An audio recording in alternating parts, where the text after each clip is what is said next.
Welcome to the Slop Temple. We pray this video helps. You'll start immediately by checking prerequisites.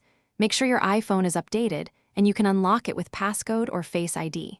Once done, open the Settings app and scroll to Safari if you use Apple's browser. If you use a third-party browser like Chrome, open that app settings instead. You're starting in the right place, so the privacy controls you change actually apply. This sets the stage for blocking trackers at the browser level and controlling cross-site cookies. Now take action inside Safari settings. Tap Safari, then enable Prevent Cross-Site Tracking to stop third-party trackers from following you across sites.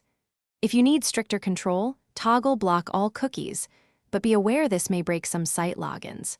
Next, enable Fraudulent Website Warning and block pop-ups to reduce unwanted requests. Once configured, go back and choose Clear History and Website Data to remove existing cookies, so your new settings take effect immediately. If you use Chrome or another browser, open that app settings and find Privacy to toggle third-party cookie blocking. The option may be labeled differently but serves the same purpose. After changing settings, test by visiting a site with embedded videos or logins. Use private mode to compare behavior. If a site stops working, make sure you didn't enable Block All Cookies. Instead, whitelist the site or turn that option off. If problems persist, restart the browser and revisit. Thanks for watching. Consider subscribing if we helped you.